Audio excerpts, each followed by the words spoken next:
হৰ হৰ মহাদেৱ। মই আৰু কৃষ্ণ আজি ওলাইছোঁ নগাঁৱত থকা মহামৃত্যুঞ্জয় মন্দিৰলৈ বুলি। মই প্ৰথমবাৰৰ বাবে আহিছোঁ, সেয়েহে মনত বহুত বেছি আনন্দ। আৰু আমাৰ মৰমৰ কৃষ্ণটো বাইকৰ লগত আহি গাত ততেই নাই, এনেই বুঢ়ী নাচনি, তাতে আকৌ নাতিনীয়েকৰ বিয়া।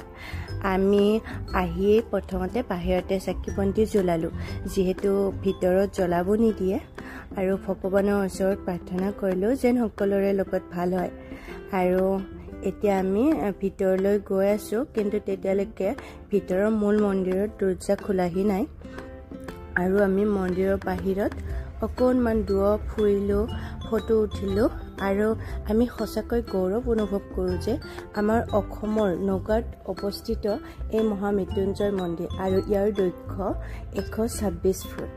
সঁচাকৈ বহুত বেছি ভাল লগা কথা নহয়নে?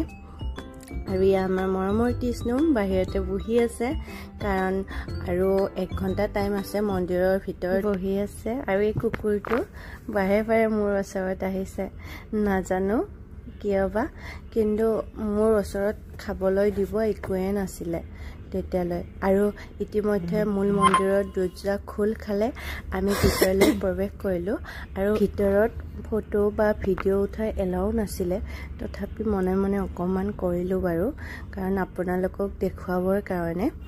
আৰু মানুহ কিন্তু বহুত বেছি ভৰ্তি হৈয়ে আছিলে।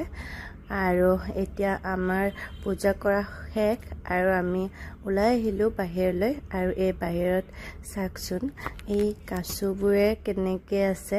মই খাব বহুত কিবা কিবি দিলোঁ, কিন্তু দিব নিদিয়ে। বহুত বেছি ভাল লাগিল। আৰু আমি কৃষ্ণ আৰু মই মনত বহুত আনন্দ ফূৰ্তি লৈ ঘূৰি আহিলোঁ, আকৌ অহাৰ প্ৰতিশ্ৰুতিৰে। বাই।